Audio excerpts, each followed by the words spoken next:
Okay, so good afternoon, everybody. I'm Troy Donte Prestwood. I am the president of the Ward 8 Democrats.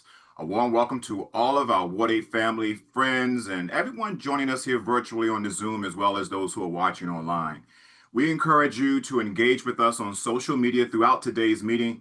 Click like and click share.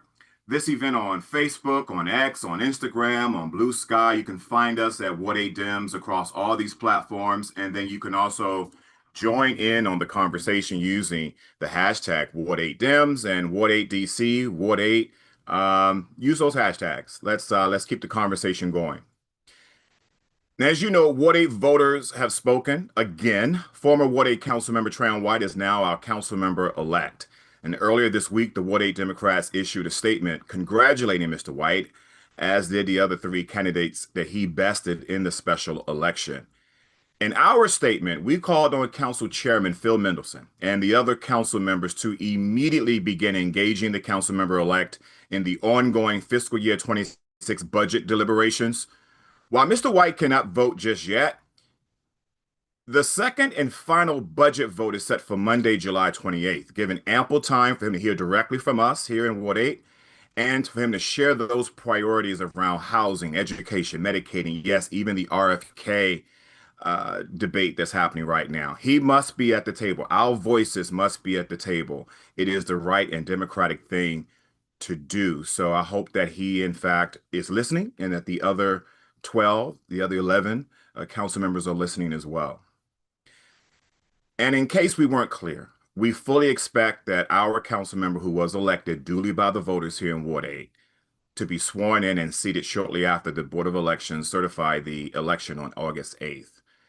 Now, to that point, we do want to thank every voter who came out, made their voices heard, whether it was by mailing in your ballot, using a drop box, showing up at the early vote centers, the election day vote centers, whatever you did, because of your participation, regardless of who you supported in this election, we will soon have a voice back in place at the Wilson Building, fighting and advocating for our ward here down at the Wilson Building. So a big thank you goes out to the Board of Elections. I want to thank their vote center staff, their workers, their volunteers for running what was really essentially a smooth and professional election here in Ward 8. And then lastly, we also want to recognize the other candidates who stepped up to run respectful, spirited campaigns. Now, while your bids may have come up a bit short this time, the platform you advanced on housing, healthcare, public safety, education, and equitable access remains central. They remain central to Ward 8's future. So your voices and those of your supporters are still needed in this fight. Now, we'll have time to dig into all that a little bit later. We can dig into the election results, see exactly where the votes were and who came out, who didn't come out. We can dig into all that a little bit later. And I have a few slides to walk us through that. And then again, we'll talk. We'll just have an open conversation, open forum for any of you who want to sound off, voice off. I'll stick around for that a little bit later. But first, I want to bring on our guest, which is Councilmember-elect Trayon White. Mr. White has agreed to spend a few minutes with us today to talk about his victory this past Tuesday. There were no conditions or ground rules in place for our conversation today. And so with that, I want to welcome back to the Ward 8 Democrats, who's no stranger to us, of course, is our Councilmember-elect Trayon White. Welcome back, sir. Good afternoon, President Prestwood, and thank you for your leadership. Thanks for having me. Thanks for being here. Sir, I'm going to give you the floor if there's anything that you want to start off with. Okay, great. First, I want to thank you and the Ward 8 Democrats for staying steadfast and just being an advocate to get more people out to vote in general. I think we still have a long way to go. I want to thank the other candidates. I think that anytime someone wants to put their life on the line to stand in the gap, advocate, and fight for residents in their community, it's honorable despite the outcome. I've been on both sides of the equation more than once. This is probably like my seventh election. Now, I also want to thank the voters who came out. There's a bad view about how many people came out. The reality is, special elections historically been low in DC, and it's our job to make sure we give them a meaningful platform to believe in and fight for. And I want to thank those who are on my team who came and supported me, my family, and everything. And I just want to say to those voters who voted for me, thank you. And even those who didn't vote for me, I think that this is a democracy and we got an opportunity to participate in a democratic process in which we believe in. And there's going to be ample opportunity for all of us to work together. I believe that if you say that you want to make Ward 8 a better place to live, then we all have an opportunity to participate. And as I always say, one man, one person, one woman cannot change this ward. It's going to take all of us. And I mean that from the depths of my heart. I want to thank you for giving me this platform. I think that we are in a unique space and time in history. What's going on with the federal government, what's going on with the climate politically. Even my situation is unique all in itself, that we have to have strong leadership in place to fight for what we need. There is another vote coming up on July 28th on the council about the budget. I have spoke to two other council members recently, and I also spoke to Mayor Bowser about what I want to see happen with the council. Now, I don't have an initial vote on this, but we do have influence. I do have colleagues who I worked with for almost 8 years, have relationships. Contrary to popular belief, we've got a lot done with a lot of these members, and so a few things that I'm going to go in headstrong focus on. One thing I'm noticing, even over the last couple of months, is there are a growing number of senior citizens in Ward 8. And I'm concerned that with those residents being on fixed income, that they may be priced out or not be able to live here anymore.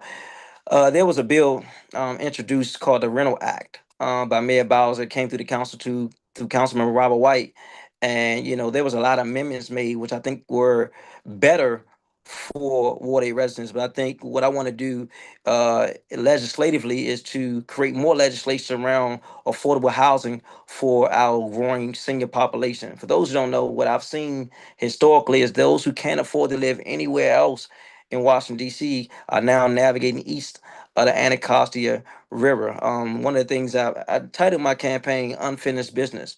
I worked on projects through the public and private sector to put more housing in Ward 8 through the Douglas Community Land Trust that encourages more home ownership with a partnership through the 11th Street Bridge Project.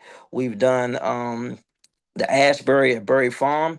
But one of the other projects that people don't talk about anymore, that we did a TIF, tax increment financing, is the Union Square project for seniors to live. There was also a lawsuit done when Carl Racine was the Attorney General, in which we took funds from that lawsuit to put into this so seniors can have affordable living. And I think we haven't done enough with that, so I'm gonna focus a lot on that. Those who have been here paved the way and for people like me to even be elected official in DC. We got to make sure they can still live here and grow here. Because just about, I guess about 9 months ago, there was a list of over 2,400 people in DC facing eviction. And the sad reality is most of those people look like you and I, President Prestwood. And so we got to make sure we are utilizing our tools so they can stay here. One of the other things is that crime is still too high. There's a notion that crime has gone down and we're doing better, but I don't see it. As a person who's active in the community, on the ground, in the trenches, we haven't gone far enough to ensure that people are safe in our communities. I just left a funeral just now, who was a senior in our community, but I've probably done about 7 funerals in the last 2.5 months, and not even talk about the ones who were shot that didn't die. And so we still have to address that issue. One of the things I'm working on is historically worked on is put money in the budget for officer out of school time. That's critical to ensuring our youth and young adults. And I'm saying, not going to say that all crime happens with youth, but I am saying that we have to be proactive in creating constructive things for young people to do the way they won't do stuff about being destructive. And so I've historically put money in there in the budget, created legislation around that. And I think we have to do a little bit more. I'm advocating for that now. I just hung up with another council member this morning about the July 28th vote. So we have to do more around that with the officer out of school time, and also just creating space. We should be oversaturated with things for young people to do. I see we have a young man, Khalid Barnes, on here who's giving a lot of input to what they want. They had a youth forum at Thurgood Marshall, and so they're telling leaders what they want. It's our job to make sure we fulfill that. And there's a notion that DC don't have the money. I always argue against that. When I first joined the council, DC had about 15 billion, right? And over the last couple of years, DC has now about 21 billion. We know we are and facing potential shortcuts in the budget, and projected revenues are going to be lower. But as reality is, we have more money now than we ever had in DC history, and so we have to be frugal. But we also have to be intentional about what's priorities in our community. One of the other things I wanted to focus on was better quality of living as it relates to grocery options. I've historically put money in the budget to spur more grocery options, especially healthy produce, through Produce RX for residents to get access to groceries through a partnership with Giant. And also, we help to keep Giant open. As you all may or may not know, Giant was trying to close down. So we met with the leadership of Giant. We met with some of the elected officials to ensure that Giant can stay open. But we also put focus on creating more community-based grocery options through the Weller Auction Run. Fresh Fruits Factory is located at St. Elizabeth East Campus at Sycamore Oak. Um, we also are working to create a new grocery option on Murray Avenue through the Dreaming Out Loud grant. So we have unfinished business, and we have to have a laser focus. And I want to be inclusive. I may be the one who won this election, but if I don't win, we don't win, right? When I say that, I mean is that we all have to collectively work together to see that the war wins, as the leader in this war. We got to put our differences aside and not just talk about what we disagree on. I say this all the time, but what can we figure out? What can we agree upon? And that's going to take a community effort. And I look forward to working with the members in the community. In fact, we are having I do this all the time, a unity kickball. And I know President Prestwood, we talked about doing a unity breakfast, and I still want to do that. But we're gonna do a unity kickball August the 2nd at 12 o'clock on the Lockface Field. We're gonna mix it up with the teams. All in the community are welcome. But this is a chance for us to humanize each other beyond policies, beyond disagreements, beyond what we don't agree with. And so we want to make sure we welcome you all to that. That's gonna be an auction run park at the William Lockridge baseball field on Mississippi and Willow Road. So join us there August the 2nd at 12 noon. We're inviting all the candidates to participate, inviting all the residents to participate so we can have unity kickball game. And we are going to have a strategic planning session, which I do every time I'm elected, to get not just my vision out there, but also the vision of the ward. And I know there has continuously been money cut from violence interruption. I think we have to relook at a strategic plan, how all the violence interruption ties together to ensure there's a real safety plan for the district. And we've been piecemealing different pieces uh, through several different things like the curfew, through different legislation pieces. But the reality is, we need to get, we want to work with the executive to get a full plan to address public safety in the war, and not just in the war, but in the district, because it's been hot in the streets, to say the least. Before I pause, President Presswood, I did read the letter from I'm sorry, from Congressman Comer. I think it's James Comer, about the RFK Stadium deal, and I have not weighed in on that heavily, but I think that we have to do more to ensure that residents east of Anacostia River, as I heard one of my colleagues, Wendell Felder say, get benefit from this deal. We got to make sure that it's just not a broad deal. DC doesn't benefit from a lot of these deals in the short term, but could in the long term, because we do need an anchor in Ward 7 east of the river to ensure that we can create more economic opportunities, not just jobs, but careers and business opportunities for DC residents across the board. And so I'm looking forward to working with my colleagues to see how we can do something, because we're putting a lot into it. I think we're asked to put one pot $900,000, $900 million into direct subsidy, and another $1 billion into a tax abatement. So that's a heavy investment from the city, and we're looking to figure out how we can get a return on this. Even we're not even receiving any money through the parking that we have to build, and I believe that we have to do the infrastructure on that parcel of land, regardless if the commanders come or not.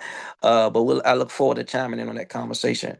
I'll pause for a minute because I've been talking to hear from you and also different residents. I see stuff popping up in the chat. I see hands to answer some questions before. My time is up.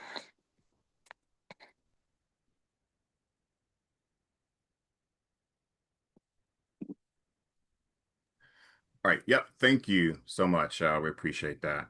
Well, first of all, thank you again for being here. And I want to just sort of pick up where you left off on the RFK situation because I think it dovetails nicely into um, what your experience would be like on the council. And so, first of all, I can say that a report came out late last night. I think council chairman put it out late last night. The council's report that the economic impact of the stadium, of the deal, if you will. And there's some red flags there, but it's not anything that seems insurmountable. We're talking about things like who's responsible for cost overruns, and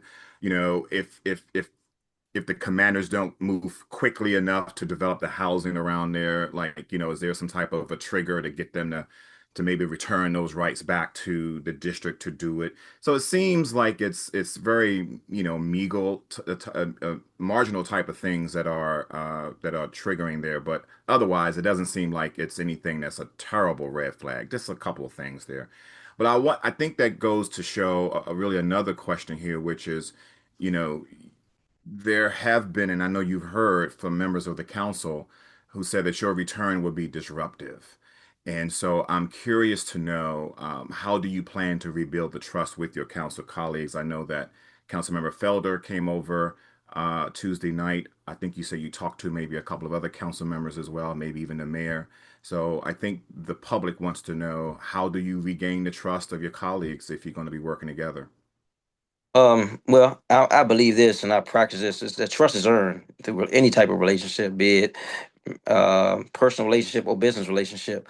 I plan on meeting with every council member there to have that conversation, to make them feel more comfortable in my leadership and what I want to get done. I think that there is a lot of misinformation that's been put out there to persuade people something different. I've been on the council 8 years, involved in almost 50, average of $15 billion a year in multiple deals, and I've had integrity. And if there was a wide range of fraud or embezzlement or whatever the case may be, it had been known already. It wouldn't. This is we talking about being investigated by the Federal Bureau of Investigation. So my track record speaks for itself. I think that, I have to work hard to build that trust and also create some alliances to get things done. I remember when I first got in office, I didn't have any committees. And I didn't quite know how to deliver what I needed to deliver. And in that, I made alliances, in which we end up getting the money for the three Recs, if you can remember the senior wellness center then. And so it's room for growth, but it's also work that has to be done. And I'm committed to doing that work, not just with the council, but also with the voters and with the community. Um, and I think that trust is earned. I plan on doing any and everything I can to make sure that people see the transparency with me. And I plan on doing a lot of community visits, being in the community, answering questions, talking to people. And I think that that's what true leadership is all about, not hiding or ducking, but also just standing firm and standing in front of the people, explaining and talking through what I can. Of course, it is a federal investigation going on, an open case, but what I can talk about, I will, and give people the assurance that we are in good hands. Yeah. Well, you mentioned earlier that when you first got on the council, you didn't have a committee, and it seems like if you return, then you won't have a committee there as well. And there's even a question in the chat that sort of speaks to this, and we had some questions that came in earlier about this as well. So, can you speak to the fact that even though without a committee, you're still able to influence legislation, you still ultimately have a vote on legislation that comes before the council of the whole or the committee of the whole? Yeah, and I haven't had this conversation with the chairman, but even without chairing a committee, I will be on committees. That's the goal, in which I have a vote, I have leverage, I have amendments I can make, I have legislation I can write to curtail, and politics sometimes is a give and take, and so my vote counts, and that's why I said I want to build coalitions and relationships to ensure that we are also holding the other members accountable for what they're doing that affect Ward 8. We have a Ward 8 council member, of course, but we have five other people who get votes in Ward 8, including Chairman Mendelson and the other at-large council members. So I don't take that lightly. I zero in on that. It makes it easier for me to land at 7 when I know I got 4 or 5 already lined up that's going to support the will of the people here in Ward 8. Fair point there. And again, I think it's worth noting that we don't just have one council member. We have, a chairman who represents us and then four at-larges. Even though, dare I say, council member, like when they removed you from the council, um, you know, we've struggled over here in the ward for, getting the other at-larges to step up. They did so in little, I guess, ways, but it wasn't because they, I think, wanted to. Like we had to push them, we had to Right. push pull on them. I've certainly done my part doing that as well. I've taken, Appreciate you for that too, man. Yeah, I see yeah, I've that. taken some of them to task in the media, like, and so it's funny to me that the moment when they say, well, you have other council members, well, where the hell were they, when we needed them most, during this period that we were in without representation on the council. So I'm glad you reiterated that we do have five other council members who represent us, and I think what this saga showed us is that we have to further demand that they do what they are supposed to do, what they're elected to do, which is to represent the voters of all the city, including Ward 8. Yep. Okay, off my soapbox. So let's talk a little bit about your charges, as much as we can, of course. Some say on the council that it may distract from council business. Now, how do you ensure that your focus will stay on ward priorities while your legal case proceeds? Well, it's about balancing my time. It's 24 hours in a day. They people say that council is a part-time job, not for a Ward 8 council member. Probably not for an Eastern River council member, because we work a regular time and overtime. But I think it's about balancing and spending time with my legal team. Because I don't want to people give the people the idea that I'm just going to let my lawyers do everything. I have to be active in my case and working with them and meeting with them. But I'll be laser focused on the ward. I like to be. I'm a very active council member. I'm out and about more than most, doing a lot of different things. It's about balancing my time and energy to focus on both, and including my family too. My family, man. I have kids as well, so it's a balancing act. And I think that I've grown and matured enough to figure out how to do both. I've been a council member for 8 years, so it's not nothing new. It's like getting back on the bike that I've already ridden before, but it's a new aspect to it. I plan on adjusting to it. I'm working with my team now to figure that out, and also having a great staff. Council member can't be everywhere doing everything, and so it's about having great staff that's going to respond to the needs of the constituents. Also addressing issues and have a strong legislative team to address the legislative needs as well. So that's half the battle too, and also the community. I want to lean on the communities to help where I can't. Let me know what's going on in places I don't know, because people think council members know everything. Councilman's not an expert on most things, so I rely on the voices and ears and input from the community. And I want to bring more people under the umbrella to open the tent that people can come under and feel comfortable in my leadership and be a part of my leadership. Yeah, yeah. Well, how do you respond to people who say that maybe this was the time to sit this one out, so that you can focus exclusively on your legal situation? I think I've seen it characterized in the press as selfish, and selfish to the ward. How do you respond to that? Do you think you're being selfish, or do you think that you can still not only take care of what you need to take care of legally, but then also the ward? Well, I think I'm being selfless. I mean, well, being a council member in reality is one of the hardest things I ever did in my life. I think that that's not something a person just want to do if they want to be selfish, right? There are other things I can do that's less in the limelight, less work, less high profile, and still be able to make a decent income to take care of myself and my family. And I'm just be honest with you, Troy. I mean, President Prestwood, I thought about it and I prayed about it, and there was a huge demand. Um, Sorry, someone's calling me. I'm using my phone. There's a huge demand for people from people saying you should run, you should run. I'm like, I don't know, I don't know.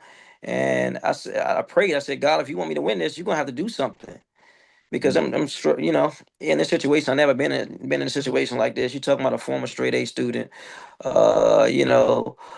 just been straight and narrow. So to go through this, I've never been involved in the legal system before.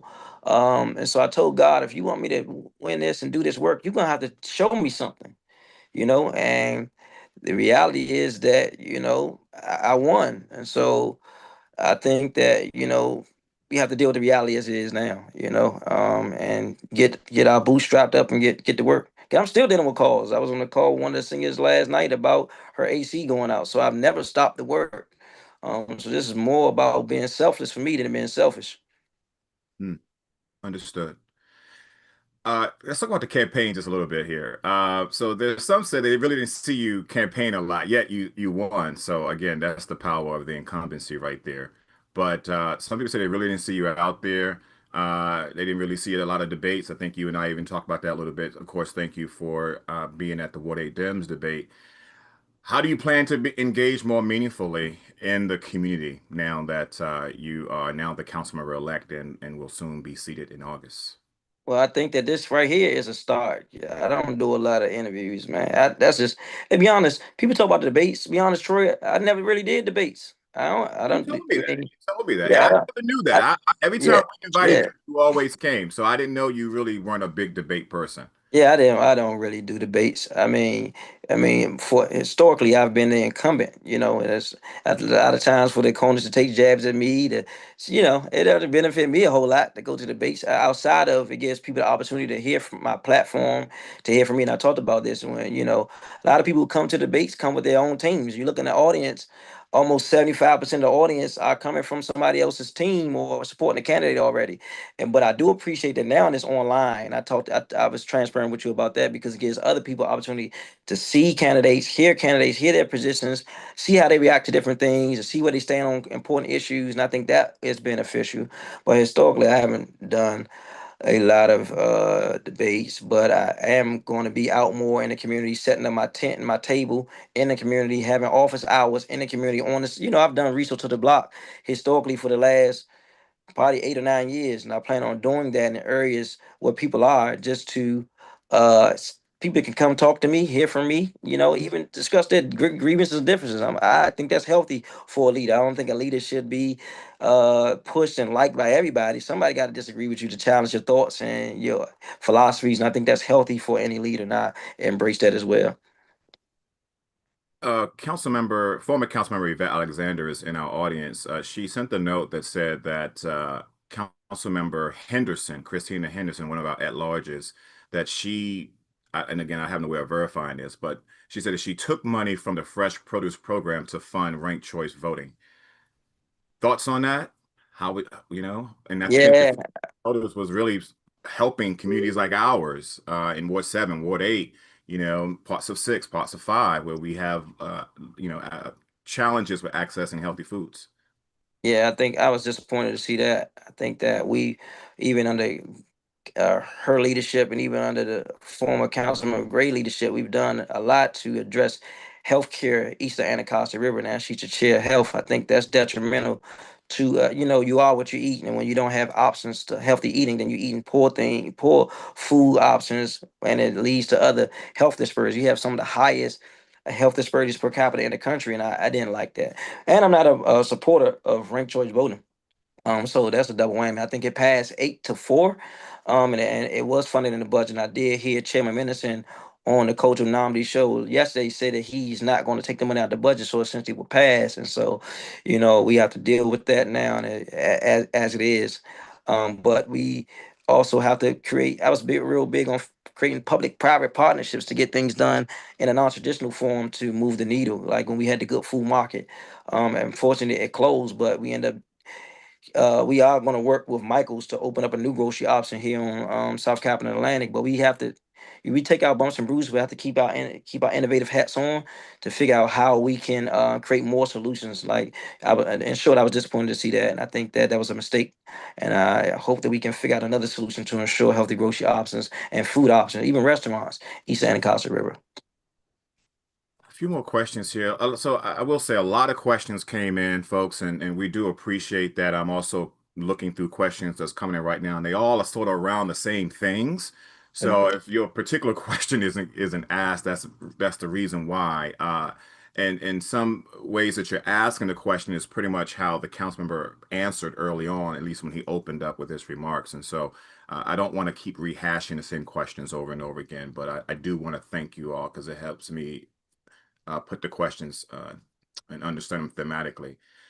Okay, what are your other priorities once you get back in on the council, Councilmember White, Councilmember-elect White? There is, again, I think what I'm seeing from folks is they want to know, like, how will you even, I said this earlier about, working with your colleagues there, but they're like, what's the agenda? I know your campaign slogan was unfinished business. And so what's unfinished? What do you want to push on and pull on when you get back in the Wilson building? Well, I talked a little bit about that, and I think that we are ignoring in the district. We are in a housing crisis, and I think the gap is widening in DC between the have and the have-nots. One of the things that's new that just happened between I just got elected again in November, and I had several meetings in the community about this strategic plan, but I'll try to touch on it for the sake of time. But one of the things that did happen that created a wider gap was that we lost a lot of federal government jobs. And this is going to put a strain on our already low resources as far as the government's ability to undergird people that's in distress and are in need. And so I talked a little bit about housing.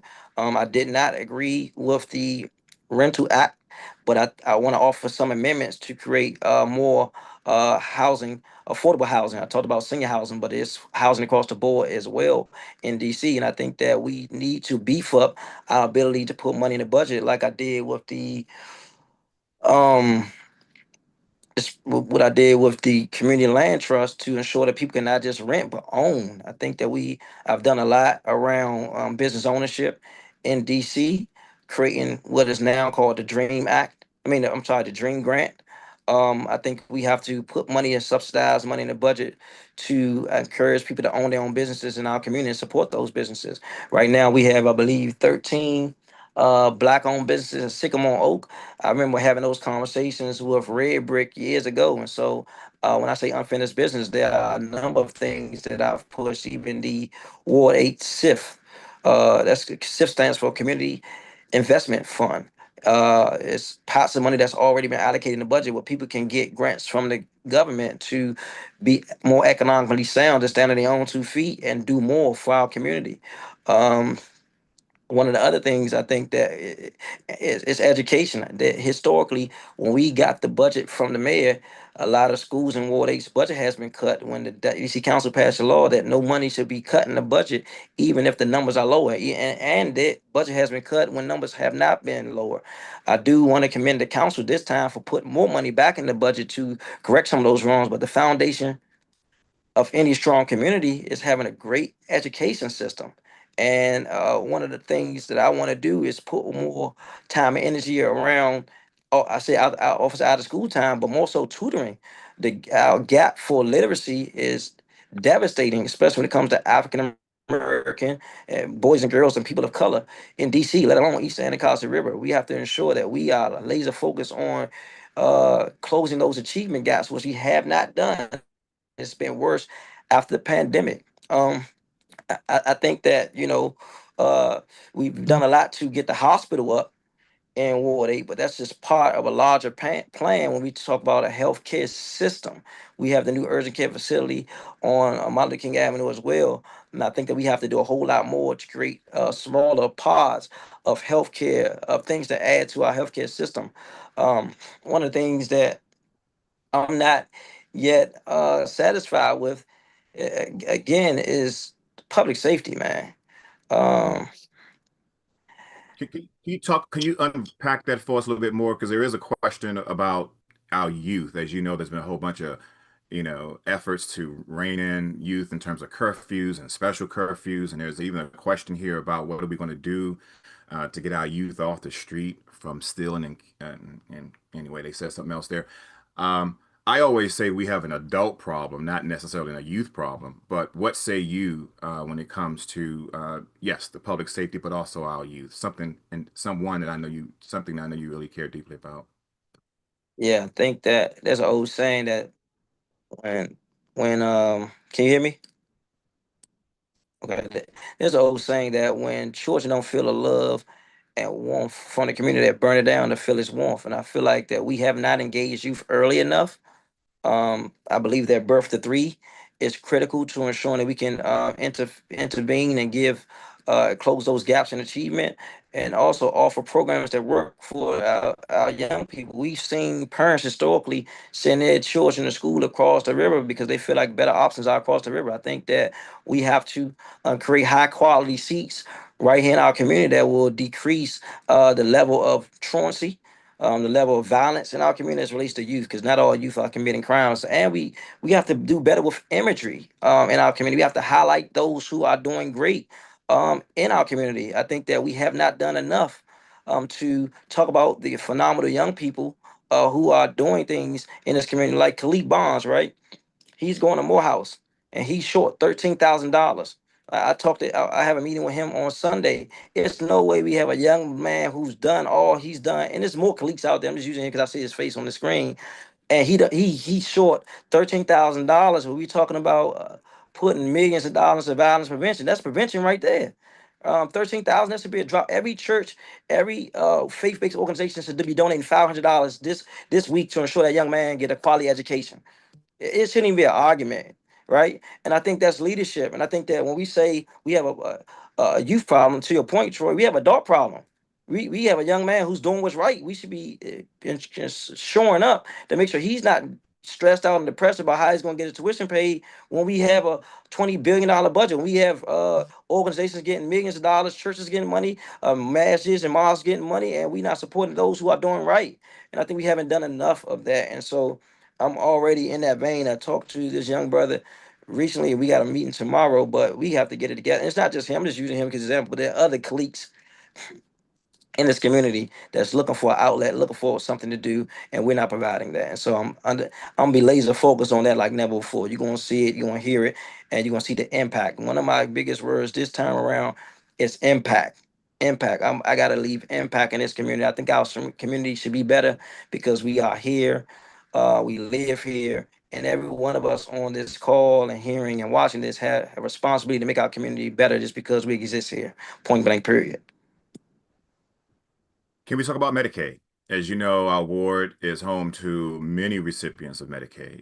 The proposal is that there be about 25 to 30,000 people moved from the roles of Medicaid to a different program. I think the mayor said it's a similar program to Medicaid, but it's not Medicaid. And there may be some changes in terms of access to services.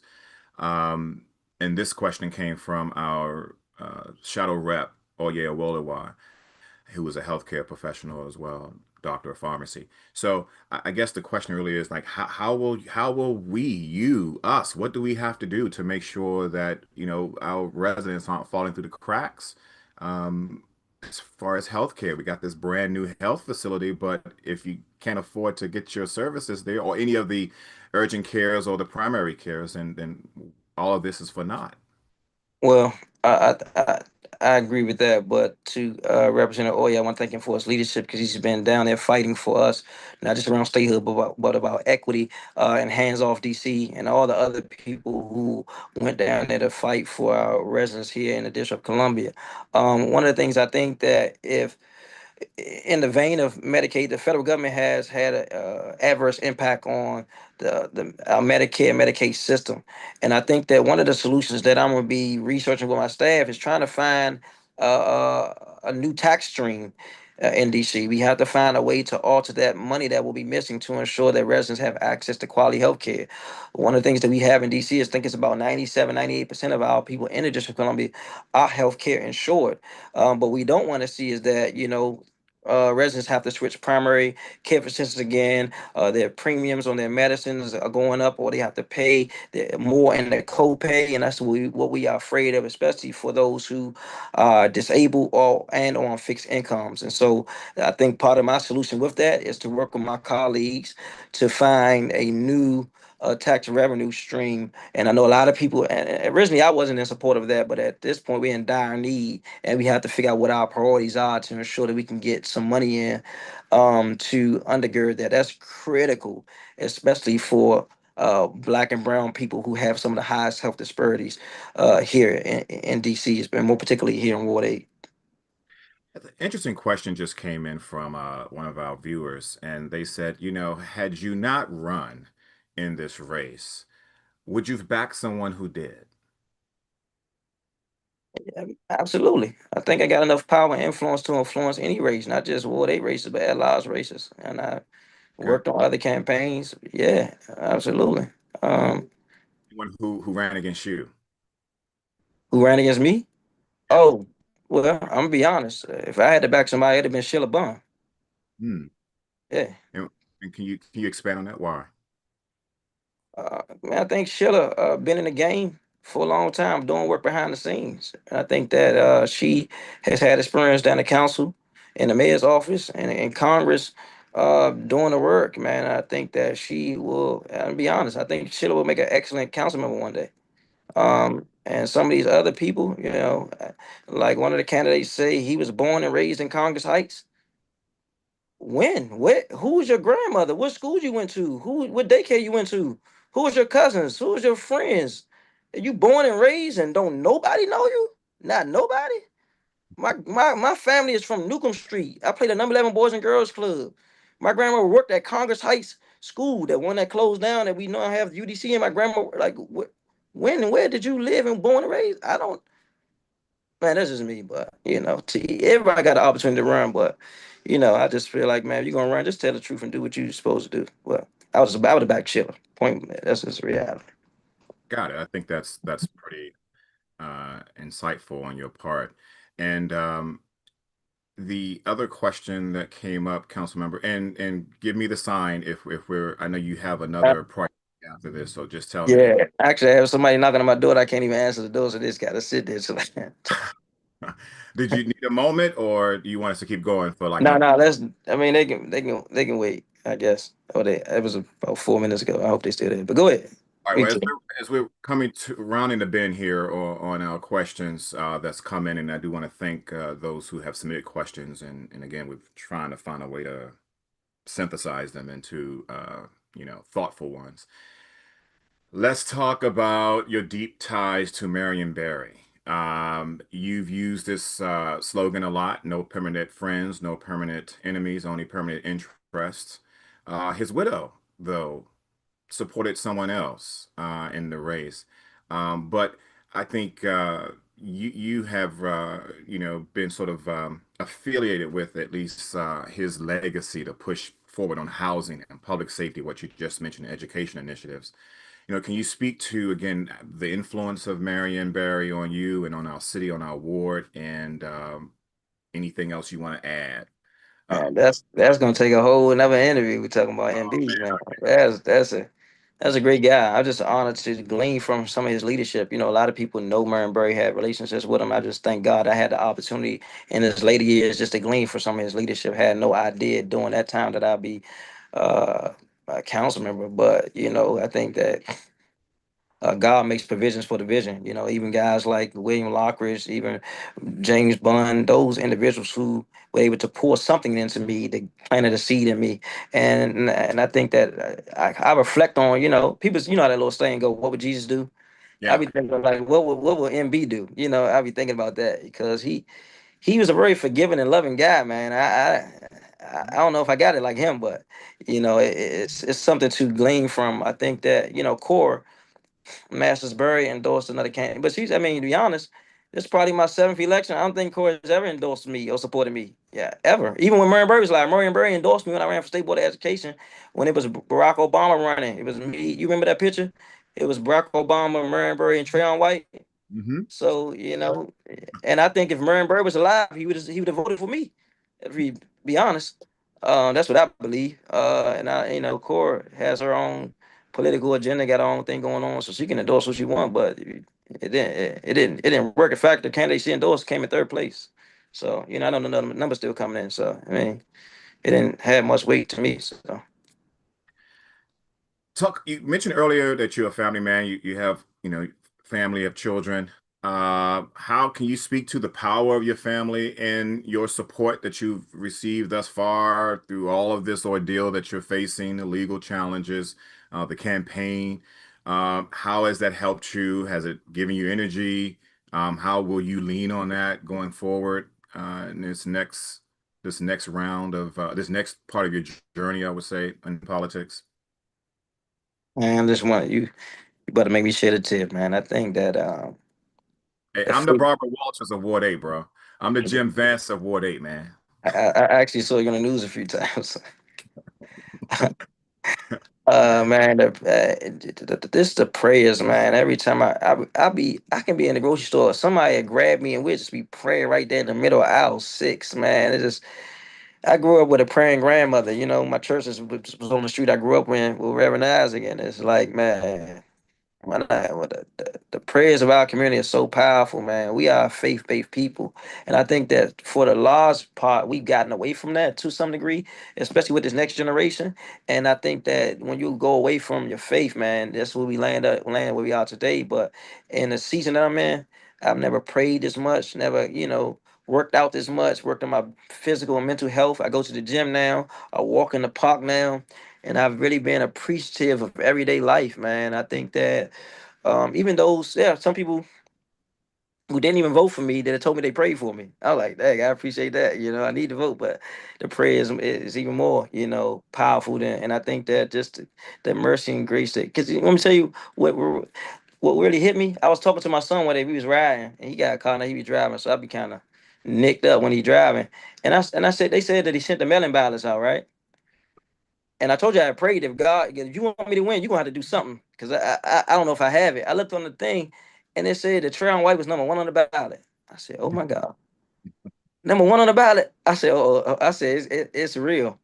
Yeah. And I think that there were a lot of signs and prophecies and people that poured into me along the way that pretty much gave me a lot of encouragement and hope. And it's still happening. And that's what I want to say to everyone. There's a lot. Some people prayed on my downfall, and still I see people mad on social media. It's been crazy over the last couple of days, but I'm just humble and grateful, and just want to get just submit to God's will, man. Just trying to figure out what his will is in my life and do just that, no matter where I am, what I'm doing. And so I ask for a lot of forgiveness for us even being in this situation. But nonetheless, I think that the truth could come out and I'll be fine in the long run. And no matter what, I continue to submit to God's will and his way in my life. That's been me before getting involved in politics. You look at my history, look at my background, you'll see that I've always been a man of faith, man, trying to maintain that. And I want to thank everyone for their support and their love, their prayers, because it has not been easy. Yeah. Sharice, I know you want to ask a live question. I don't think we have the council member much longer for me to allow you on. So I'm sorry. But that's Reed Crawford. What's Yeah. Reese's that? If you want to take her live, I can certainly take her live. That's you just Oh, I'm we sorry. can It's do not it. Sharice Crawford. I'm not a. It's Oh, it's Sharice Reese. What Reese? Muhammad. Sorry. Reese Muhammad. Okay, that's fine. I mean, Okay. I'm at the mercy of this Okay. platform. Whatever Okay. works. All right. I just want to be mindful. I know you told me we had limited time. All right. Let's go ahead and bring on Sharice Muhammad. Sharice Muhammad, you're live with the council member elect. Um, can you hear me? Yes. I just wanted to say thank you for the opportunity. I want to just hear some of your thoughts on some of the like issues in Ward 7. I wrote a note in the chat box with regards to the at-large members that were apprehensive to come and step up for Ward 8. And we watched that as well in Ward 7. We observed that. So I wanted to just get some insight from you on your vision for coalition between 7 and 8. Thank you. Thank you. Thank you. We spoke a Yeah, little bit about that earlier, but yeah. Councilmember, more on that? So I have this running joke. People would be like, "Man, I'm from Ward 8, but I live in Ward. I'm from Ward 8, but I live in Ward 7." and I can't. If I could vote for you, I would. And I say, well, we cousins. So that, and I think that we have to do more to create an alliance because we're very similar in demographics, very similar with issues, but we are very strong. I think we are the last group of wards to have some of the real strong social fabric of DC, and we have to hone in on that. Talking about the beautiness of our community, the beautiful landscapes, the beautiful people, the endless possibilities and potential. And I think that people see it as bad, but I see it as good, man. I run into so many great, phenomenal people in our communities, and I think that I'm going to work well. And I don't know if I got involved in the Ward 7 race. I didn't want to. It was a lot of my friends running, but I endorsed Councilmember Wendell Fielder through my social media platform. And so and also, he used to live in Ward 8 at some point. And so I think that we have to work together to form an alliance to some degree to get our other members on board. I think that all the at-large members on the council should be listening to the Ward 7 council member. The ward member should have great weight when it comes to what he or she wants in their ward. And historically, that's what it used to be on the council. Now, I'm not sure what's happening, man. It's just a one-all free for all type of thing. And I think that comes with the chairman giving other people more credibility and more weight when it comes to members of a ward. I think that should not be, and I think that we should challenge that. And I also say that the power is in the people. And when we come together to demand what we want to see happen in our community, it's going to happen. And I think that we have not done enough organizing and strategizing how we move the needle forward east of Anacostia River. We fought to get the hospital here is here, right? And I think that a lot of other things, the groceries officers that came, the new restaurants that came, is because of advocacy. And one of our greatest advocates to me, Easter River, was our African American females. I'm just gonna say it like this. They've been active, writing letters, getting involved, and so we got to get the whole community involved in Ward 7 to 8. The young people, the parents, the single people. Every ethnicity, background, and creed got to get involved to fight for our war, man. Because I always say nobody coming to save us but us. And, you hear me say that a lot, but I really believe that we can. And the more divided, the house divided against itself cannot stand. And so um, that's what I believe in. I hone in on that, and I try to give people the opportunity to advocate and fight for themselves, and we fight together collectively. And I think that's extremely important to our destiny. I have seen Councilmember Felder in the ward. He's reached out to me personally. I know he's reached out to other like commissioners and other ward leaders during the absence on the of Ward 8 representation on the council. And so, to your point, he has at least stepped up perhaps in a way that I had envied or wanted the other council members to do who were at large. Even the other ward level council members, many of them chair committees that impact us here in Ward 8. And so I've reached out to several of them. I know Brooke Pinto came over a couple of times. I know I reached out to Parker. Parker said he would come over. Didn't, but he would. Even Alan over in 6 said something similar as well. Haven't seen him though. And I even asked Nadeau when she was at the ribbon cutting for the new hospital. And with all due respect to Councilmember Nadeau, who I like and have, broken bread with, she looked dumbfounded that I even asked that question, So there is certainly, like you said, there's a lot of people who have, and Councilmember, the chairman has been over a couple of times, of course, a few times. But it does seem that the council seems to be a little bit more wayward today than they've ever been. And I can't quite put my finger on the reason behind it, but I just told you. I have a sneaky suspicion that I know what it is. Yeah, I hear you. I hear you. I hear you. And again, we need the council to really, but I must give them a little bit of grace. They are under tremendous pressure. You just said earlier from Representative Comer, who oversees the House Ways and Means, I think Oversight Committee rather, who sent that letter just the other day, who's breathing down the neck of Council Member, and I'm sorry, Chairman Mendelson, breathing down the neck of Muriel Bowser. Unfortunately, we don't have the effective congressional leadership that we once had. And so there's a lot happening And so I think everybody is in a free for all, and I think our political establishment is in a free for all, and I think the people need to wake up and recognize that we have to really either get behind a particular direction or what. I don't know. Okay. Again, soapbox. Let me get off of it. All right. I did have to get this question. This is from our State Board of Education leader. This is from LaJoy Johnson Law. She wants to know how will you work with her? It's around educational issues in our ward. One. Thank you. Ms. LaJoy, Representative LaJoy Johnson Law. I appreciate you. And I seen she made a comment. I think I gave a speech and I talked about meeting with certain people and I didn't mention State Board of Education. I want to apologize to you for that. I'm going to text you as soon as I get off this call to set up some time to meet with you. I know we've done like different meetings on public platforms where you and I dialogued about education, but I would look forward to building a strong relationship. As you know, I'm a former State Board of Education member, so I have a heart for the work that you all do, and I think that you all need more power, first of all. Um, Higher salaries first and second of all, and just more support from the council and the mayor to do what it is that you do. So I look forward to working with you. She has a great heart fighting for the needs and of Ward 8, and I'm proud of you, especially around special needs. I think that she has a heart for that, and I support that. And any way I can be helpful, I will be. And I'm going to send you a text, set up a message, a date with you to meet with you. And other councilmen, I know we have Jock Patterson, who's also the state board. Is he Jock? Is the president of the state board of education, and who lives in Ward 8. I know he has new things going on now, but I would like to support that work. And I think Khalik Bonds is the rep state is he just the Ward 8 representative on the state board. So we got a coalition over here. We just got to push the envelope. And I look forward to supporting that. And you got me. I know she would love to hear that.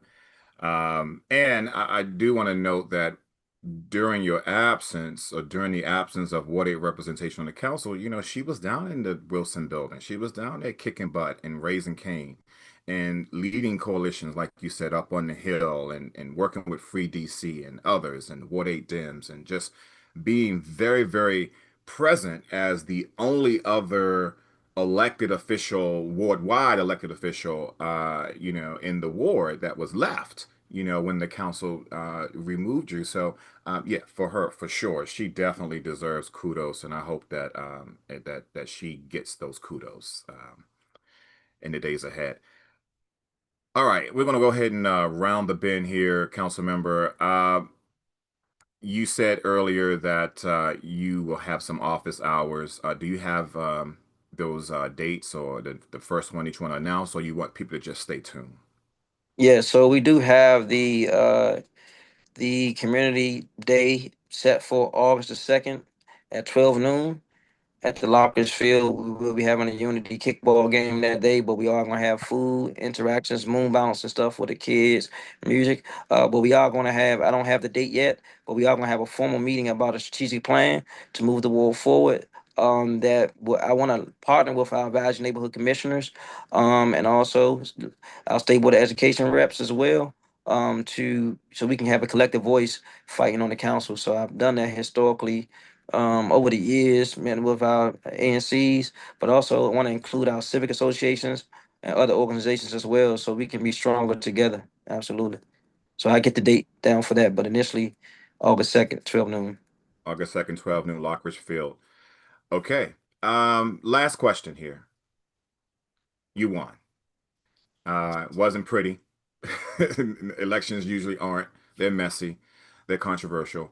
But you won. What do you want to say to those who didn't vote for you? To those who did vote for you, as we have to now get together and do the work in the months ahead. Thank you. And I talked about that a little bit in my introductory. The slogan I use is about Dr. King. It's basically unity or non-existence. We know we can disagree on. We know we have a gripe about this, a gripe about that. But the reality is, if we don't come together as one body, one voice, one sound, one mind, then we're going to ultimately lose together. We got to coexist and live in this community together, regardless of who your candidate was or wasn't. And I think that, in the spirit of Murray, there are no permanent enemies. only permanent interest. And so we got to figure out how we can work together to move the world forward. And I look forward to meeting you if I don't know you. And if you're on the opposite team, having a kumbaya moment, some laughs, some hugs, so we can come together and move the world forward. Because the reality is that we got a lot of work to do, and we are not where we need to be, and we have to continue to put the pedal to the metal to get us where we need to be, so we can maximize and make Ward 8, I don't want to say great again, but make Ward 8 a better place to live for all residents here at East Santa Casa River, most particularly in Ward 8. And I see we got a lot of Ward 7 people on here. I don't know what that's about, but welcome, guys. Thank you. Maybe they're thinking about moving over to the grade 8. You can I come don't on see over. why not. I don't see why In not. fact, I would like to replace some people who are in the grade 8 Oh with God, Ward 7. he, you don't mean that. You don't mean that. There's a few people. Um, That's is us. That's you, Baker. is there a way for people to get in touch with you? What's the best way? I know you don't have your any DC government email address right now, but what's the best way for people to get in touch with you if they want to reach out to you directly? One is my cell phone, not coming to knock on my door. Like a lot of people just be knocking on my door. I don't know what that's about, but my cell phone is 202 417 5801. I'm assuming I'm gonna get a government cell phone again soon, but for right now, the best way to reach me pretty much is really by text or text really. And my email is Trayon Trayon White, the number 2011 at gmail.com. 202 5801. Yeah. Got it. Well, as we just talked about, Ward 8 voters selected you. And there you have it. We've had a really good, I think, lengthy conversation with the council member. He's much more generous with his time than we initially agreed to. So I want to thank you for that.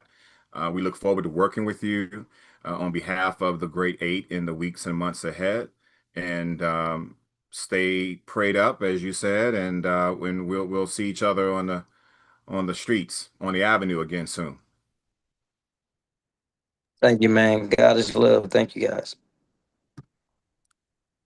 Thank you, Councilmember White.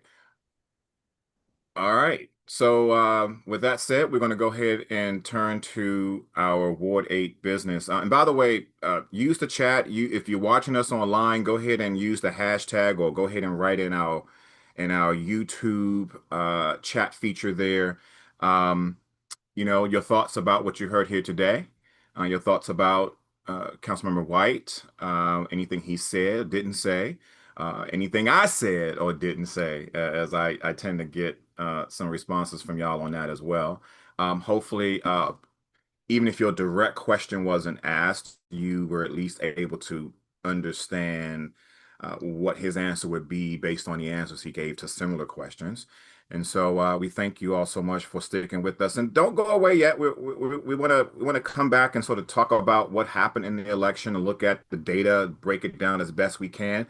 I'm a bit of an expert, but I know that our residents are even more of an expert on this. And so I would love to have you weigh in on that and be a part of this video so that people can go back and listen to this and watch this in the days and weeks to come. All right. With that being said, though, I want us to move to back to our agenda, and that is that we need to approve our financial report for the financial report for the Ward 8 Democrats. And so I want to bring up our treasurer, Daryl Ross, who will walk us through that. Daryl.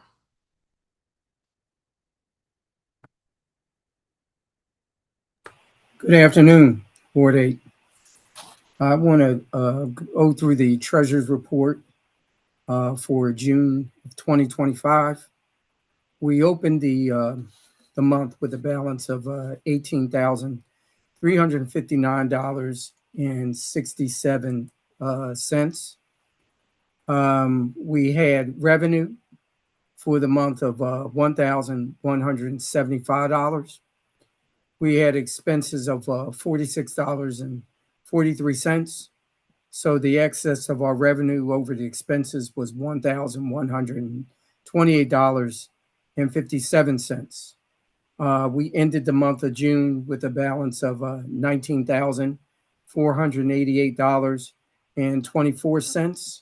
And we have one uncleared check, and that relates to prior form for the Ward 8 Democrats, and that check is for the amount of $2,345.73. So at this time, if anyone has any questions, you can either raise your hand or use the hand raise function, or to put the question in the chat, and then I can respond to it.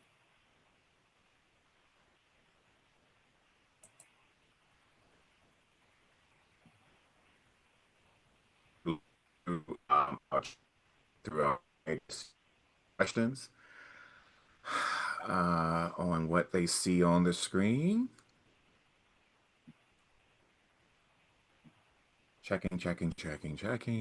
That's the only thing about when you have a virtual meeting, you gotta give people a little bit of grace. Okay.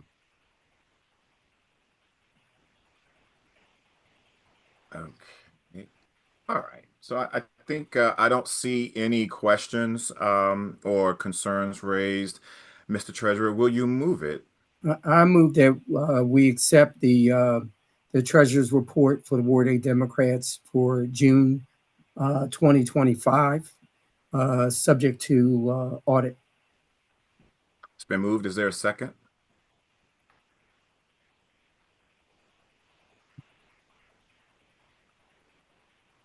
Can I get a second? Second. It's been moved and properly seconded. Thank you. Further discussion on it? Further discussion? Hearing none, all those in favor vote aye. Use the chat as well, or the voice feature. Aye. Aye. Okay. Anyone opposed or any abstentions?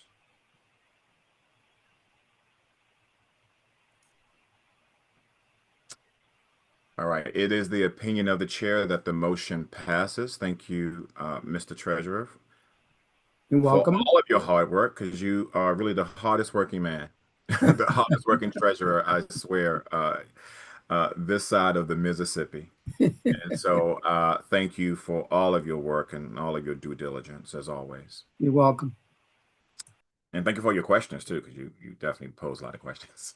Oh, you're welcome. Okay. All right. Okay. So I know that I would be remiss if I did not go back to my screen here. If I did not say this out loud, that we invite you to become a partner with us at the Ward 8 Democrats. As you know, as you see, we are very transparent when it comes to the money that we raise, the money that we spend. It costs money. And you know what? The thing about this special election is that it wasn't on our radar in terms of what we needed to raise money for this season. We try to keep a nice cushion in there in the event that we have a tragic emergency, like when we had what went on back during COVID, and we were able to use some of our funds to help our needy residents out. And so we try to keep a nice cushion in there. But at the end of the day, we like to also continue to raise money. You heard the Councilmember-elect earlier mention a young man who is part of the Ward 8 Democrats who has a gap that he's trying to fill. In terms of funding for next year. He's going off to Morehouse College. That's Khalik Barnes, of course, if you don't know who I'm speaking about. And so that's what we want to use our budget for. We want to support our organization, of course, make sure we can continue to run and pay our bills.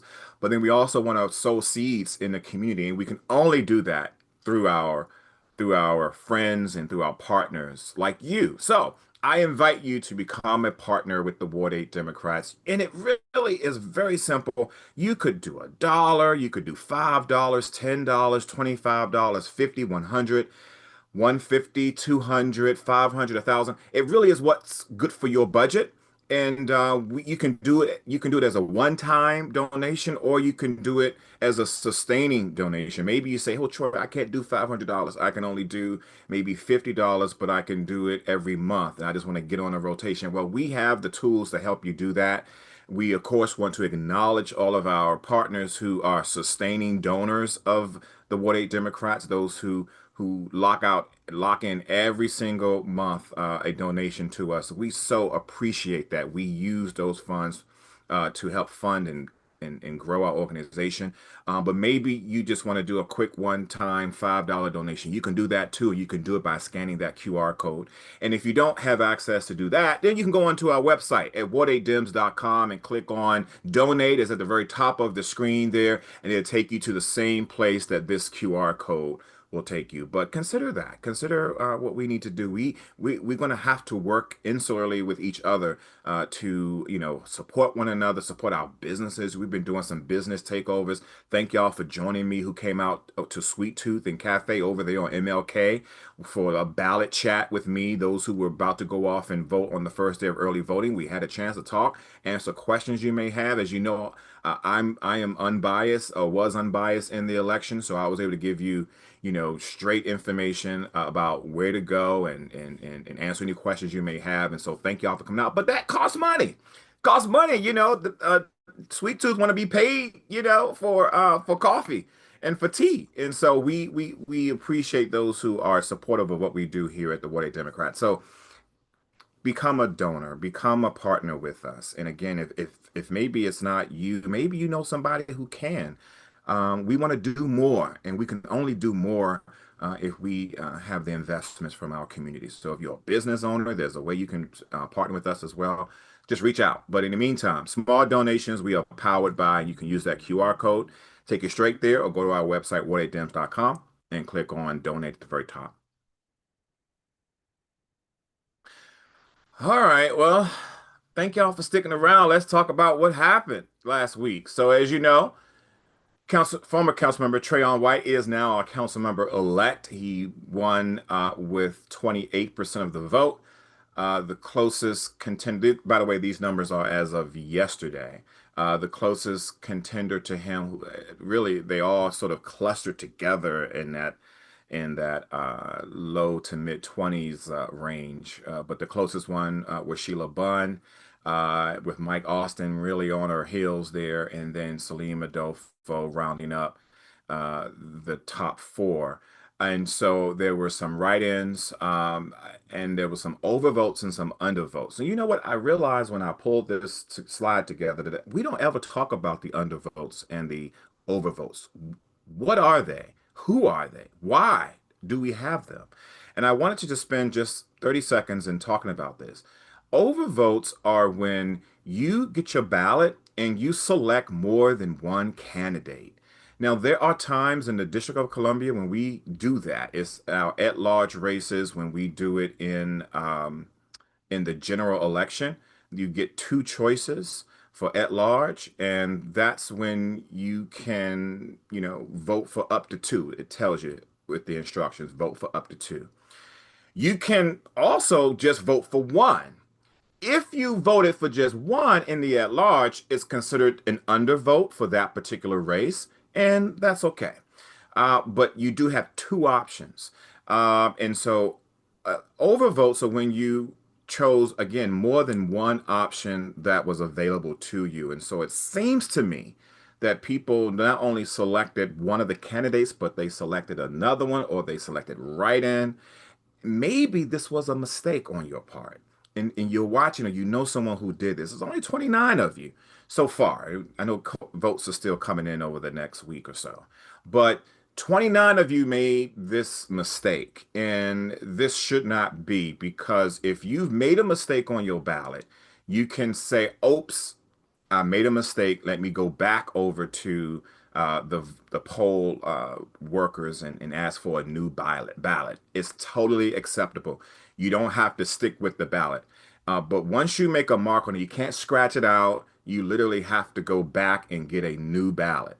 Those of you who may have done this with your mail-in ballot, that's a great opportunity for you to go into a vote center and say, hey, I'm not going to use this ballot.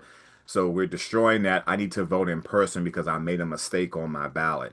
Or you can't scratch anything out. Literally, if you scratch something out, it's a mark. And so that's why we have this count here called overvotes.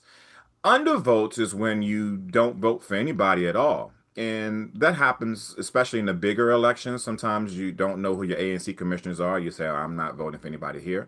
Or you don't know who your at-larges are. And you say, "I'm not going to vote for anybody here." I mean, that's tragic because we want you to vote for those people. But it's your option to say, "I'm not going to vote." In this case, though, undervotes mean that you got a ballot and you literally did not do anything with it other than drop it in the mail or had it scanned in. So 11 people thus far had a ballot that they literally made no marks on whatsoever, but they either still mailed it or they put it through the scanner at the vote center. So again, be careful when it comes to your ballot because these 11 could have gone to somebody, could have gone to one of these other candidates, especially, as they all clustered together in the second, third, and fourth place. Same thing with the 29. So we want to make sure that we are educating each other about how we're voting and what to do and what not to do is very, very important, especially because, they have recently, at least in the first vote, decided they want to fund ranked choice voting.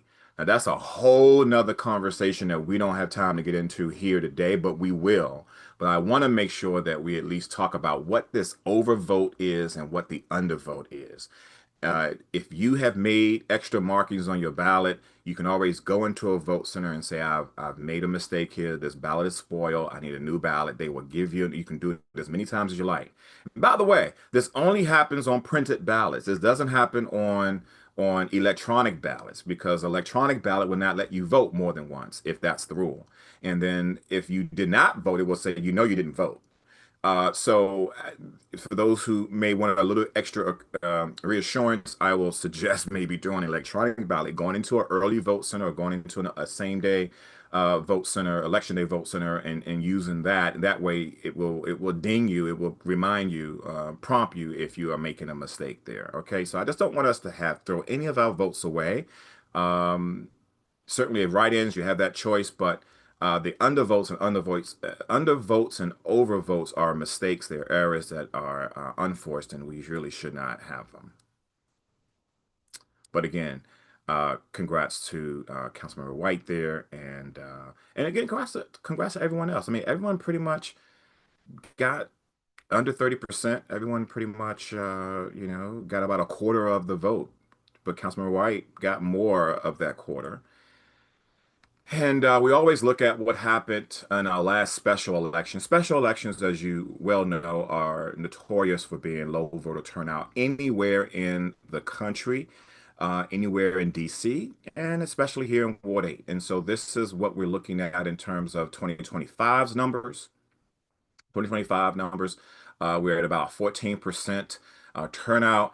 And guess what? In 2015, we were at 14% turnout as well. So it sort of lines up naturally with our voting patterns here in this ward, which also is a reason why AP and others can call a election early, even when all the votes aren't quite counted, because they understand the historical data of voting patterns here. And so we actually had more voters vote so far in 2015 than we had, I'm sorry, 2025 than he did in 2015. But we also had less voters in 2015 than we did in 2025. I should also note that special elections are treated as general elections. And so there is no, you can be a registered Democrat, you could be a registered Republican, you could be a registered independent, no party affiliation. You can vote in the special elections like it's a general election. So these numbers are not reflective necessarily of Democrats. They are reflective of the entire universe that's eligible to vote in what would be a general. This was the same thing with the special election. So where were the votes? Well, we did see that for the first time, well, not the first time, really the second cycle, our new precinct voted precinct 131, which is the Navy Yard area. They had a really big turnout in 131. And in that, if you go onto the Board of Elections website and dig deeper, you'll see who they voted for. That in the percentage in which how they voted. Salim Adolfo did in fact win 131. He won it handedly, actually, but and he won two other precincts as well. And then you have Sheila Bond, who won three precincts total, certainly in her stronghold of Bellevue and parts of Washington Highland, and then also parts of the Anacostia area, Hillsdale area. And then you also have Mr. Austin, who won in his area, parts of Congress Heights, and then also a little bit toward, I forget, that's somewhere along, I think that's along like Alabama Avenue. I believe that's where that is as well. And so, so going like Henson Ridge type of area there. And those are the two precincts that he won. But surrounding all of them is Councilmember-elect White right there in the middle. Now here's what's interesting about all of the other precincts he won, which was, as you can see, the vast majority of them, wasn't a whole bunch of votes there. But what he did was he won handsomely. Like he overperformed in these precincts, which is what ultimately gave him the edge. Now, who lives there? If you can overlay this with our census data, overlay this with the planning, DC Office of Planning data, you know who live there. Mostly younger people, mostly people who are in poverty, people who I think the marketing geniuses, they call that what we call modest metro. These are people who are his base. And it wasn't that it was big turnouts in any of these districts here that's like the brownish color. It was just that of the votes who did come out, he won those votes handedly. And I'm reminded of what happened back on election night nationally when we saw there was these blue specks in a sea of red when President Trump became the president-elect back in November. Is that, yeah, there are like, these blue specks and these blue counties and cities and everything, but look at the rest of it. It's all red. And even though it's low population there or low voter turnout in those red districts, enough of them will give you the edge. And that's exactly what we're seeing even here in Ward 8. And so, if you the way to really win in our city is that in our ward rather is you have to talk to the people who really make up the ward. And it is not the folks who are the most affluent. It is not the people who are even the homeowners. It's the renters. It's the people who are struggling, the people who have maybe two, three, four kids, the people who are metro dependent. That's what you're looking at there on the screen. And that is who you have to talk to and convince that you deserve a shot when it comes to representing them in the city. And so this is the map. It doesn't lie. And despite the low voter turnout at 14%, I strongly believe that what you saw here is what you would have saw if the numbers were 50%, if it was 80%.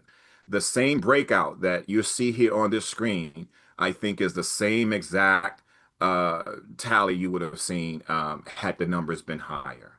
And that's because this is the bread and butter of our ward. And so those who want to run, get to know those people, look at the census data, look who lives there. Talk to your friends and your neighbors who live in these communities. Understand them, understand their needs, understand their pressures. That's how you win those hearts and minds. And so Councilmember-elect Trayon White was able to hold steady there and carried, even though those were even lower voter turnout districts, or the numbers were like, 10s and 20s and 30s, didn't matter. It was enough of them to give him the edge. I also want to thank those who came and really used our Ward 8 Votes website. It was a resource, a feature I set up, I think, my first term as president. So, we should probably have something for the people. I think when we did it back during the pandemic. And I said we should have something for the people so that they know where they can go. A single one-stop shop. I think, what was it?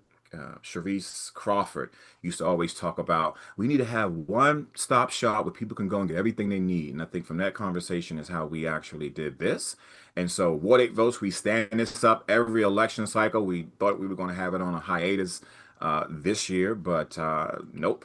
And so we want to thank people who use that resource. This is just some of the images from that website. We put everything on there.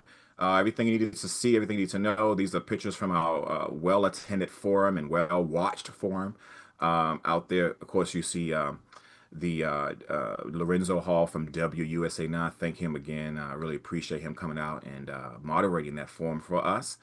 Again, this is more information just from that website. And so there's stuff there, and there's stuff going to be on there. We're not going to take it down. We're going to leave it up because I want other wards to model us, do it better. You know, make sure that you too are creating a space in your ward where people can go for a one-stop shop. That's how you become an effective organization in serving the people with information and resources that they need. So I always leave it up. So go there now. The information will still be here. We're going to leave it stagnant until the next election, which is going to be the primary in June of 2026.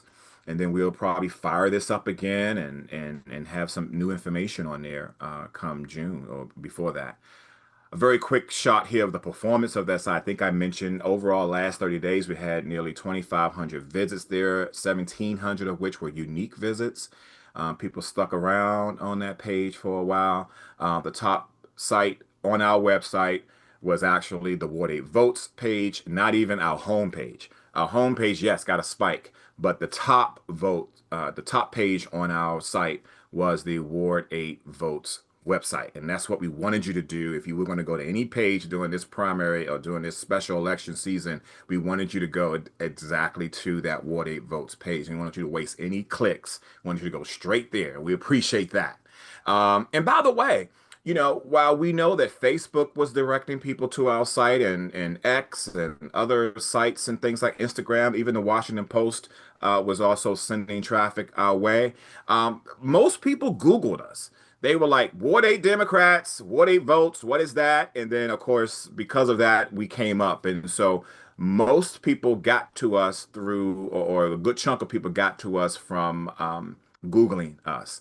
And so, again, those of you who are running campaigns, don't forget the Googler. All right, so I'll stop right there. Let's talk. What questions do you have about anything I've just showed you? What questions do you have or comments you have about Councilmember-elect Trayon White, who was just with us moments ago? What questions do you have about the future? We have a few minutes here. I'm happy to just take any of your questions. Go ahead and use the raise your hand feature if you want to come on live and talk. I like talking with people, as you see. You know, I don't want to just talk alone. So use the raise your hand feature. I can call on you. I especially want to talk to our friends here in Ward 8, but talk to anybody because we know that Ward 8 has friends outside of the ward. But yeah, let's talk. Raise your hand. Use the chat Q&A feature. If you're not shy, definitely raise your hand. I bring you on so we can chat for a little bit before I shut us down and let you all get back to your afternoon. So what say you? What say you? What say you? Okay, I'm looking here at some conversation here. Okay, thank you, Daryl. I will talk about that. That's in my slide deck. Thank you.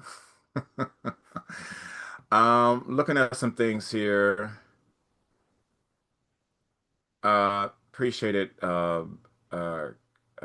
CB Baker, about how about the trends with the margins of error is accurate. Yeah, that's a really good thing. So some of you know I'm in school and working on a doctorate degree, and I'm in stats right now. I'm taking stats this summer. And the thing I've been, and so because I'm working on, my topic is totally different from politics, but I can't help but to tap into what we know about politics in terms of the voting and the margins and all of that. And the thing I thought on election night, Baker, was that, yeah, I see the first numbers. The first batch it was important, don't get me wrong, because that was early voting and people who got their information in, the Board of Elections had already counted that and just had it sitting, to release. But it was the second update that I thought was more telling because that was where we were basically on the day of. And I saw there was tightening, but the tightening was not enough for me to believe that another candidate would overcome the advantage that Councilmember White had. And so I hate to geek out about this, and I don't want to turn anybody off who are watching. But like I was looking at those numbers and the percentage, I said, okay, now he's ahead by 300 votes. So what will have to happen to the closest contender is that they will have to make up that gap of 300 in a low voter turnout situation. Make up that gap, but then continue to exceed that gap for whatever else is going to come in that night, even the people who dropped off their ballots, either in the Dropbox or put it in mail. Of course, it takes a few days for it to get in the mail. Basically, guys, everything is in. Only thing that's not in is maybe some absentee ballots that the Board of Elections has given 10 days for that to be counted. So by next Friday, everything would be really in at that point, and then they're going to do their own little checks and balances and stuff like that. But everything is like 99.99% of the vote is in.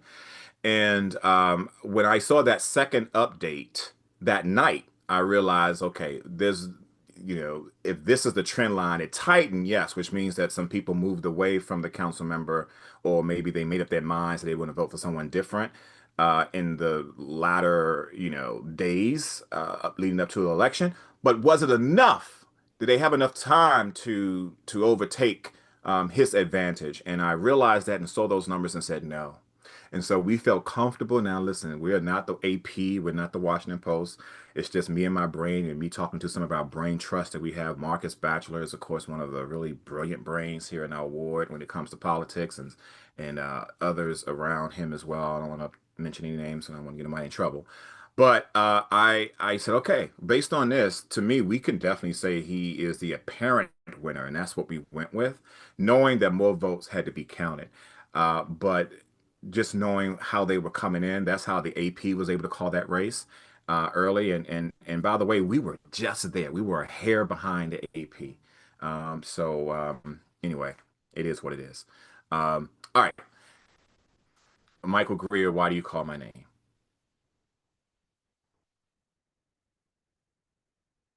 Just wanted to make sure that we were moving forward. On. Just the agenda. Oh, this is it. This is it. We're talking.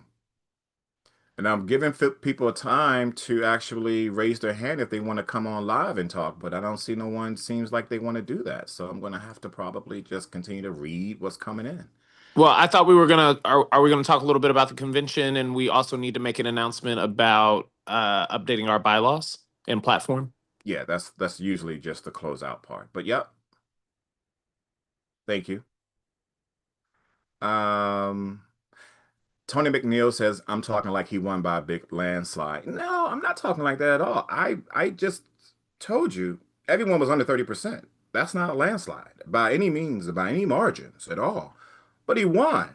And he won by enough where the closest candidate was not able to make up the gap and continue that gap, continue the gap they made up in order to win.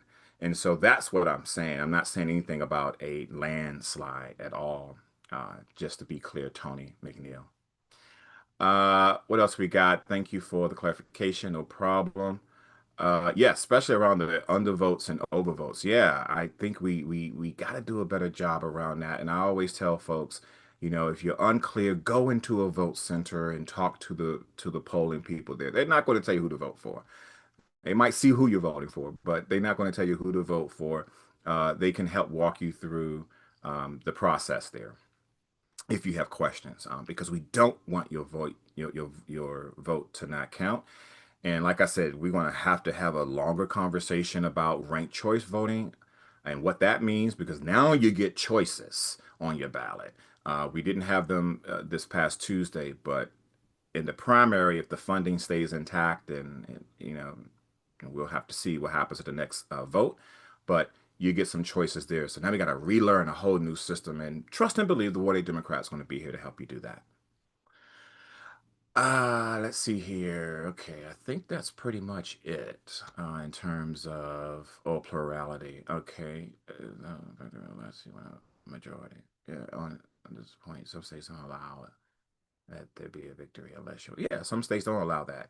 DC up until now is not one of those states. We don't have a runoff or an instant runoff, but ranked choice voting, if it in fact survives, both the second vote and the pen of the mayor, and those of you who are new here, Congress and the president, if it survives all of that, then we will get to what is required under the ranked choice voting uh, piece there, which is that you have to get a majority.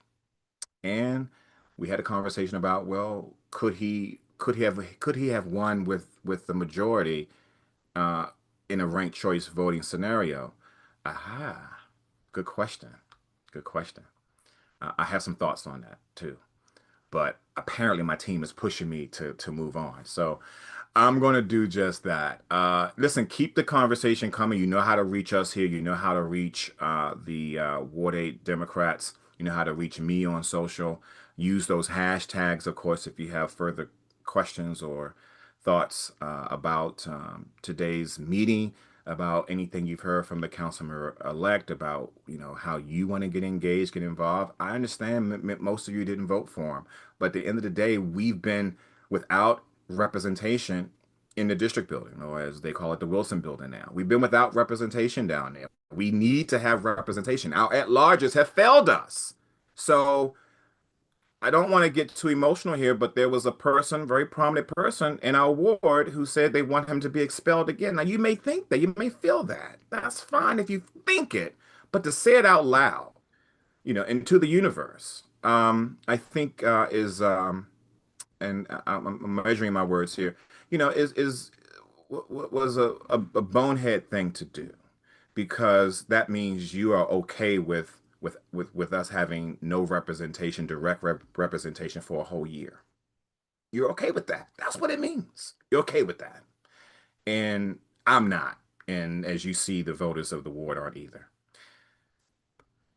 Okay, let's go ahead and move us on, because my team is like, let's go, let's go. All right. I wanted to quickly show you all some upcoming events here in our ward. There's an open house at UDC next week, and the week after they have some dates there. Go ahead and scan that, or take a screen grab of that, scan the QR code, check them out. There's also, for our office, the mayor's office on returning citizens, they're having a soft skills class around typing.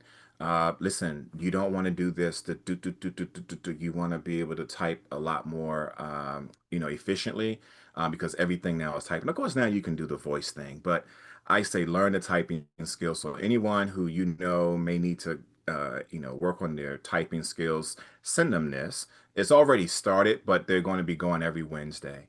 And reach out to Mark for it there. It's going to be down in Anacostia at 2100 MLK every Wednesday. Every Wednesday. I don't know the time, but reach out to him to find that information out. A group of folks are trying to get the Anacostia Arts Center back up and running again. I'm sorry, the Anacostia Playhouse back up running again. And so they have a meeting coming up on that on the 26th, next Saturday. If you're interested in that, they're calling on everybody, not just artists, but community people, who care about the arts, businesses, organizations. They're meeting at the Art Center on Marionberry Avenue, and it's going to be next Saturday. So come out to that and figure out how you can help with that. When I was ANC 8A chair, we've met at the center there, at the Playhouse several times, and appreciated that. It's been shuttered for a while now, so this is a chance to get it back open. And then for the kids, there is Oxen Run Park is having some summer block parties. The next one is tomorrow. It's going to be at the James Bunn Amphitheater over in Mississippi. I did say Mississippi. And you can check it out. Go ahead and screen grab that. And then I saw something really interesting, which is Councilmember Kenny McDuffie is leading this effort around Just Us Girls Retreat. It's going to be over at Matthews Memorial up on MLK there. And it's just for young ladies, for their ages 15 through 18, and they're looking specifically for those from Ward 7 and Ward 8. So if you know a young lady who should be at this event next, not next Saturday, but Saturday after next, from 9 to 5, it's gonna be all day. They're gonna feed them, gonna have a great, good old time up in there. Please send them that way.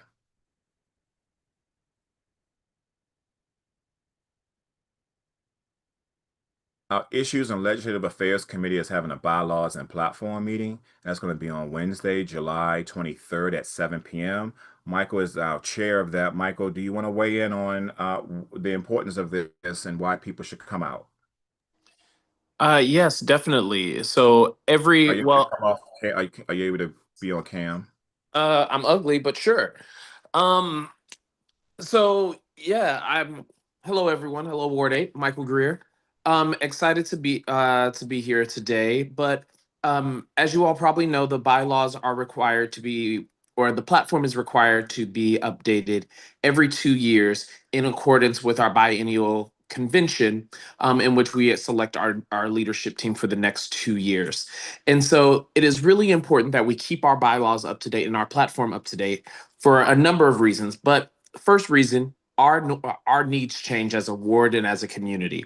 And so as Ward 8 continues to advocate and our ward continues to advance, we need to make sure our platform is reflective of what the body wants. We as an executive committee meet regularly, and we all keep that platform in mind, what we stand for, what the organization should be pushing for as we're making letters, making decisions about how the organization or what the organization should endorse or how the organization should continue to move forward. And so it's important that you have your voice heard and you're allowed to reflect on how we as an organization should be looking at issues and thinking about things. For example, ranked choice voting, which is coming up very very quickly. And so including these pivotal things in our platform is really important. When it comes to our bylaws, it matters a lot how we what we speak about, what we're allowed to do, how we handle our money, how we continue to make a more transparent organization, how we continue to ensure that we have integrity in our organization. And so it is important that we make sure our bylaws are up to date so that we can continue to run effectively and efficiently as we've done over these past, what, 6 years, Troy, under your leadership? Yes. Yes. And so, really, really excited to lead this effort again. This will be our first meeting where we're going to be talking about the bylaws and updating the bylaws. We'll run through the full bylaws, we'll run through the full platform. People will be able to make recommendations. I'll share a draft out to the entire body. Make sure you're signed up on our listserv. And that will be an opportunity for you to make additional changes, make additional comments, so that we can get more and more feedback from the community about what should be in our bylaws. Our goal will be at our biennial convention to actually move everything in block unless there is some additional recommendations or changes that would like to be made from the floor. But the goal will be to have as much feedback as possible from everyone across the ward, and it'll be coalesced into one document. We'll have a couple of times to meet about it, finalize the language, and then move that in block at our biennial convention, which I'm happy to co-chair with a couple of other people. And so really, really excited about having you all have a voice in our bylaws and platform revisions for the next 2 years, and look forward to having you at the meeting next Wednesday. Thank you so much. And so for those, we in our most recent e-blast that went out this morning reminding people of today's meeting, this is in there and the link to register is in there as well. If you need, and we're going to try to drop the link in there. I don't know if Michael, if you're able to drop the link in the chat for those who are watching with us still, those of you who are still sticking with us, thank you. But if you're able to do that, that's fine. If not, you can go onto our website, ward8dems.com. You'll see it listed under upcoming events. You can click there and register. We hope that you show up. And you know, especially those who like to, you know, just sort of help us out. You know, we like to make sure that our bylaws are pretty solid. I mean, they are pretty solid. But most importantly, is the platform, as Michael said. So thank you, Michael, for that, and we look forward to being there with you on Wednesday. And we are always looking for members to join our committees. We have opportunities for programming, issues, and legislative affairs, which is something that Michael chairs. Our senior engagement, our membership, and I love our seniors. I've gone out to several senior centers in our ward day centers, and man, they are just on they are on it, and I love it. And you learn a lot too from our seniors, and so we want to continue to do that. But we need someone to head that for us to give us great ideas about how to further integrate them into the work of the Ward 8 Democrats. And so maybe someone's watching here today may want to hop on and be a part of that or want to lead that effort for us. We would love to have a conversation with you. Membership, public relations, fundraising development, youth engagement, special events, canvassers, organization volunteers. I got someone who reached out to us about fundraising and development recently in some other areas too. We're going to have a conversation with that young man. Thank you again for doing that. And so we appreciate that. So these are ways you can get in touch with us. Areas we have a need for, you can send your resume or bio to the website. I'm sorry, to the email address on your screen. And then, as we were saying earlier, we do have our upcoming biennial convention and officer elections. So save the date for Saturday, September 20th. It's going to be, we have noon on there, so it's around the noon time. It might be a little earlier. But if you are interested in running for any of those positions, president, vice president, we have two vice presidents, first and second vice president. We have secretaries, corresponding and recording, and we have treasurer. All of those roles are up for election, and you can weigh in on those. You can also nominate yourself. But if you say, hey, I don't know if I really want to run for one of these seats, but maybe I want to serve on one of these committees instead, then that's also an option as well. Let us know again at Ward 8 on our website, but you can go to info@ward8dems.com. And again, if you're interested in running for one of those seats, again, send us an email as well. And our nominating committee chair, Wanda Lockridge, will reach out to you and tell you about next steps. I can tell you, though, that one of the things that they're going to be looking for is that you have at least attended 4 of our meetings over the past year. And that's not a heavy lift for those who want to lead the organization. So make sure you got your numbers in order. We're going to be checking registration just to, for all of our meetings that we've held to just see if you are in there. But we invite you to get engaged with us. And so if you're not interested in one of these officer elections, again, you also could run for, or I don't know why this thing is moving so fast, but you can also get engaged with us in one of our committees. Okay. And again, we invite you to become a donor, a supporter of the Ward 8 Democrats. Scan that QR code right there if you didn't get a chance to earlier. Go ahead and make a donation. $5, $8. That's what I really want to see. I want to see people donate $8 and become a sustaining $8 donor. That will do a lot for our organization, and it will help us do more in the ward as well. Okay, so as we wrap up here, I just want to thank you, Michael, for dropping the link in the chat for those of us who want to register for that, for the bylaws and platform meeting on Wednesday. Again, we hope that many of you will come and be a part of that, being led by Michael on Wednesday. All right. So as we wrap up, I want to thank each of you, each and every last one of you, for being here today and for tuning in online. Please stay connected with us on Facebook, on X, on Instagram. Check out all of our videos like this one today, which is a really good one. I know y'all going to go back and watch that one. Also, check out our website and our socials for news and events. Visit our website, by the way, at ward8dems.com. We do put a lot of effort there, and it's just like a running blog. We are looking for someone to help us rebuild it, of course, a volunteer.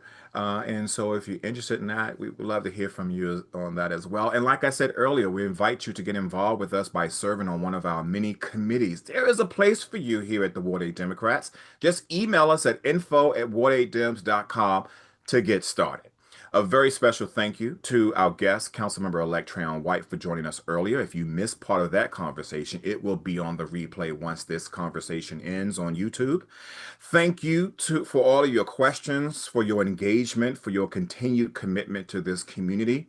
And then let me say this as we close out, because I've seen some of the vitriol that's come, not necessarily in this conversation here, but I've seen it online. It's been directed toward me. It's been directed toward Ward 8 Democrats. It's been directed toward the council member, using us as a proxy. Let me say this. A lot of people have mixed feelings about the direction that our ward is headed, and that's okay, and it's completely natural. Some of you have even said you feel embarrassed, you feel ashamed, you feel defeated, you feel like you're in despair. But those are terms that I wouldn't use. Those are self-defeating, they're lifeless words, and we need to strike that really from our use. We have nothing to be embarrassed about here in Ward 8. We have nothing to hide from. Shame doesn't live here. We are Ward 8. We are Ward 8 proud. We are Ward 8 strong. We are the great Ward 8. And we've faced a lot of uncertainty in the past, and I know there's uncertainty coming up. We don't know exactly how the legal situation is going to play out for the council member elect. We don't know, there's some unknowns about what the council will do, although I'm pretty sure they will seat him. But, I get it. And I understand why there is some fear out there. But we've overcome these types of situations, these barriers in the past, and we will do it again. We just got to stay active. We got to stay in the game. I'm reminded of a story out of scripture in the book of Ezekiel where God brings the prophet to that valley filled with dry bones, right? And it's a lifeless valley, scattered, forgotten. And God asks Ezekiel, can these bones live? And at first glance, the answer seems obvious. No, they can't live. But God commands Ezekiel to speak life into those bones. And you know what happened next. The story goes, those bones began to shake and rattle. They connected, they rose up, and they took on flesh. And what looked like a graveyard became an army, restored, revived, and ready for purpose. Ward 8 has been in that valley before. Some of you think we're there now. We've seen days that felt dry, moments that felt lifeless, but again and again, we rise. And we will more than any controversy. We are bigger than any controversy. We are strong. We are Ward 8 strong. And so regardless of Tuesday's outcome, we must keep showing up for each other. We must keep showing up at the Wilson building and demanding what is rightfully ours. We have to keep believing in the power and the promise of Ward 8. We have to believe that the dry bones can live. So listen, pray for our council member elect, pray for our ward, pray for our city, our nation, and each other. And until next time, go in peace. God bless. We are adjourned.